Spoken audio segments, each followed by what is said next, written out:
Hey guys, how's it going? Dreezy here, and this is actually the first Short Story Sundays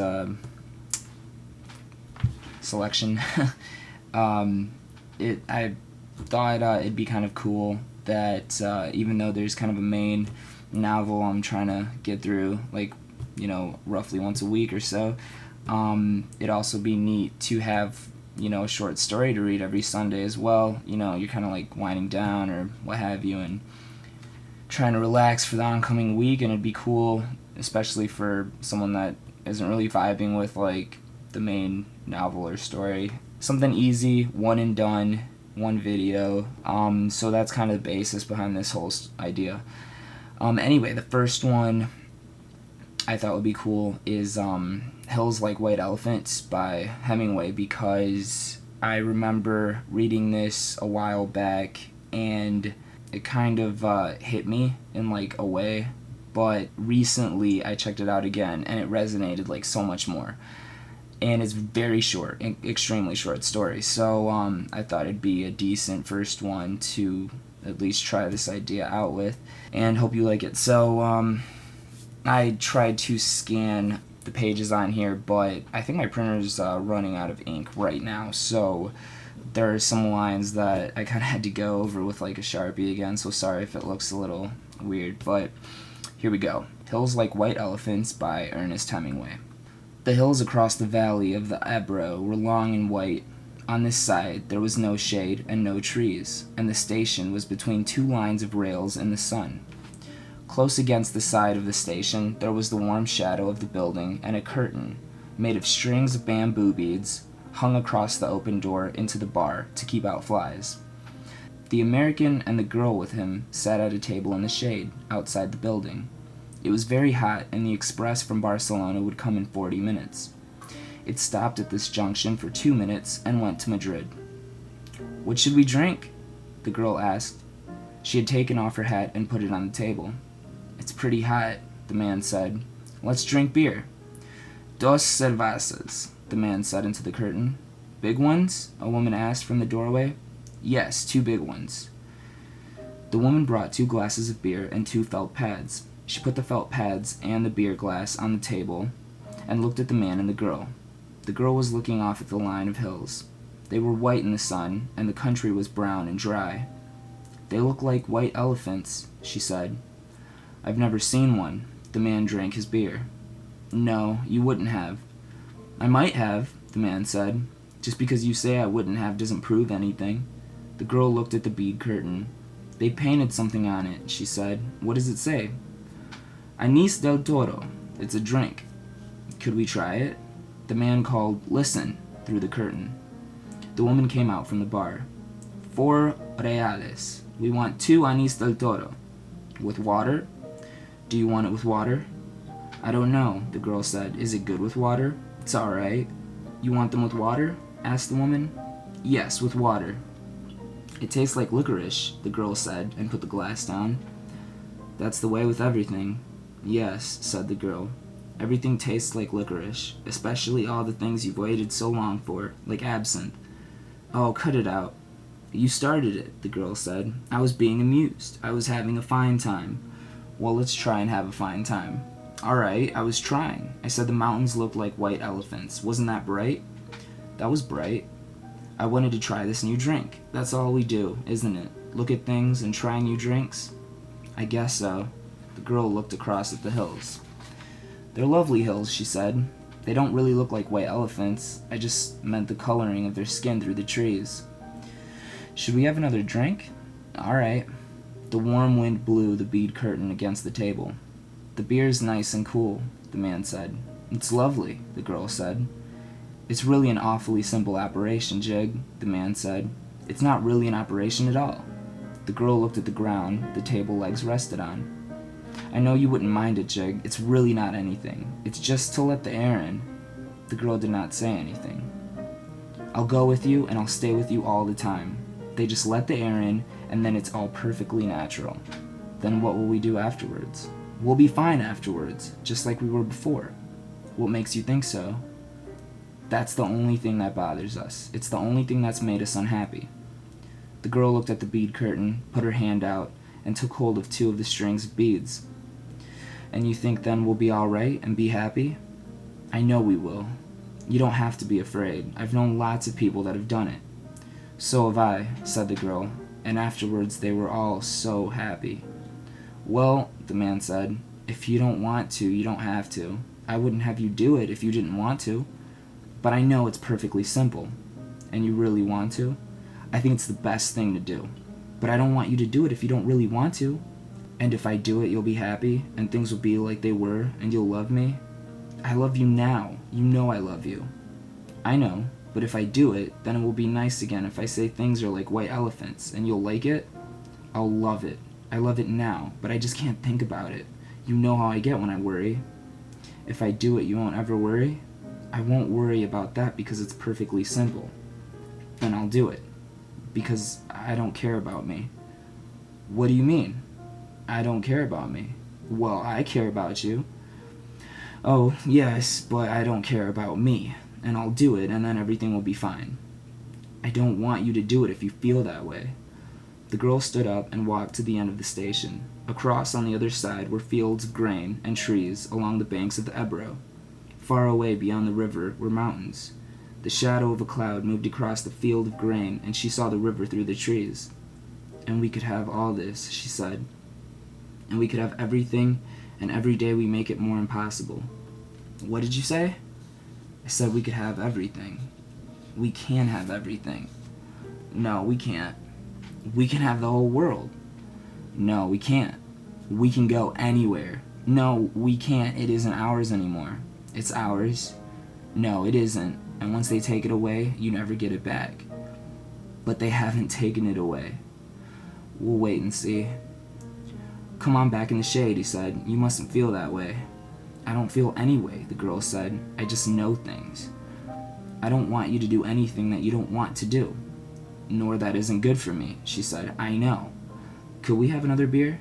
"All right, but you've got to realize—" "I realize," the girl said. "Can't we maybe stop talking?" They sat down at the table, and the girl looked across at the hills on the dry side of the valley, and the man looked at her and at the table. "You've got to realize," he said, "that I don't want you to do it if you don't want to. I'm perfectly willing to go through with it if it means anything to you." "Does it mean anything to you?" "We could get along." "Of course it does, but I don't want anybody but you. I don't want anyone else. And I know it's perfectly simple." "Yes, you know it's perfectly simple. It's all right for you to say that, but I do know it. Would you do something for me now?" "I'd do anything for you." "Would you please, please, please, please, please, please, please stop talking?" He did not say anything, but looked at the bags against the wall of the station. There were labels on them from all the hotels where they had spent nights. "But I don't want you to," he said. "I don't care anything about it." "I'll scream," the girl said. Typo. The woman came out through the curtains with 2 glasses of beer and put them down on the damp felt pads. "The train comes in 5 minutes, she said. "What did she say?" asked the girl. "That the train is coming in 5 minutes. The girl smiled brightly at the woman to thank her. "I'd better take the bags over to the other side of the station," the man said. She smiled at him.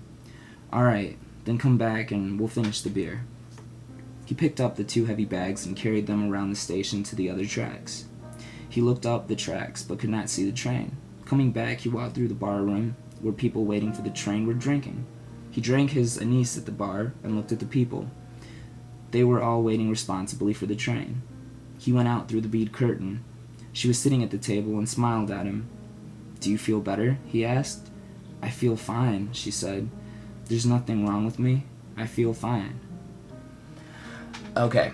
Yeah, I really like that story. I feel like why it resonates so much with me now, probably even more so than before, is, like, if you're anything like me, I definitely have always, put experience and adventure and all of that before that socially pressured, common path that, most people take, and find a good person, you settle down and live life, and that's great if that's your thing. But I've always kind of wanted to do what this couple is doing.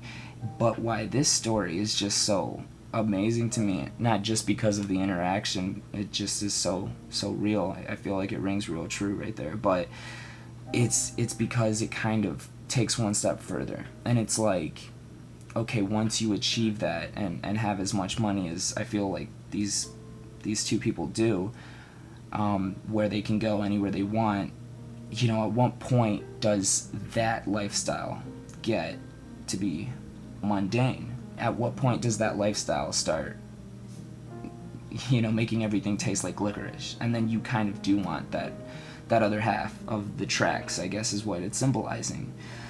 I could be totally wrong on that. But yeah, just certain things that she said, like when Jig first told him that they look like white elephants, the hills, you know, and he said, well, I haven't ever seen one. And she's like, no, you wouldn't have. I mean, I could be way off base on this, but it's almost like, okay, she gets it from that motherly point of view. And yeah, I definitely haven't even mentioned this, but I mean, it never comes out and says it black on white that it's about an abortion, but I'm pretty sure, like, kind of commonly accepted that it is. And so she's pregnant, not sure how far along, but he wants her to get an abortion, she doesn't. And that's kind of the dilemma. And I feel like that's why she says, no, you wouldn't have seen a hill and describe it in that way. You'll never be a mom, or, you know, you're not faced with the dilemma I am right now. It's just so sad. Like, that's all they do, look at things and try new drinks. I mean, that's kind of the dream at first, right? Like, when you're younger, that's all you want to do, and explore the world. And at some point, I think she just wants to settle down. I feel like when she says how every day they could have everything, but it's beginning to be more impossible, and what does she say? Once they take it away, you never get it back. I could be totally wrong on this one, but I mean, is that her kind of saying, yeah, we can have the whole world, but once you're put into this place, this dilemma, this fork in the road where you can choose between continuing down the same path or taking that road that's actually more traveled, right? It's not, that world isn't theirs anymore. It's like the possibility of a different life is gonna always constantly be weighing on her mind. Or if she does go through with it, right, she's always gonna know what she sacrificed to have the world again. And at that point, it still is not the same as before, I feel like, right? 'Cause she's always going to be wondering about it. So he's like, well, they haven't taken it away yet. She's like, well, wait and see, because that's not something he's ever going to have weigh on his mind the way she will, right? I mean, she's the mother here, potentially. And once you know what you've sacrificed to keep going on the same path, things probably won't look the same ever again.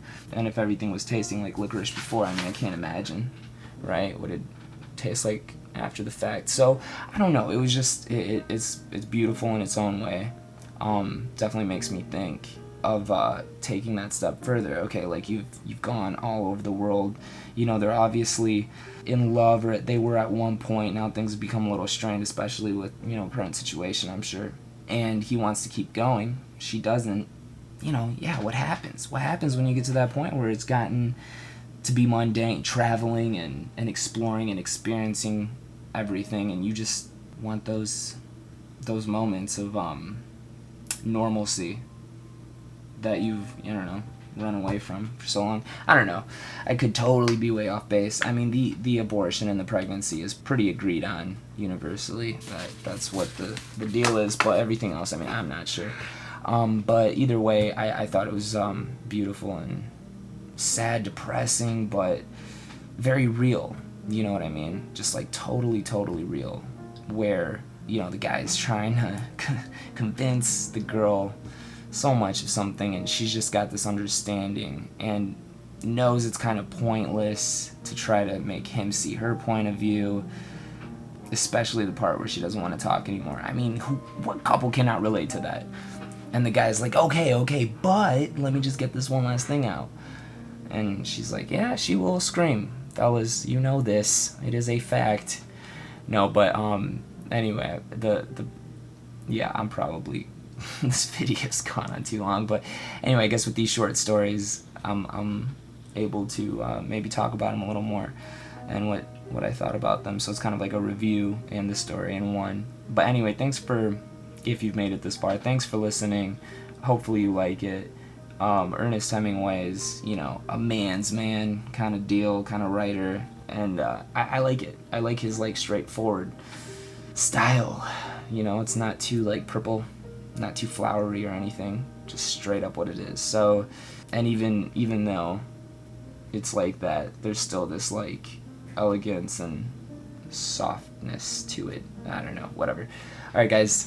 So yeah, that was that. If you have any suggestions for other short stories or I don't know, any other novels or whatever, I don't know, shoot them my way. Do some different one next week. All right, have a good week and all of that fun stuff. Bye.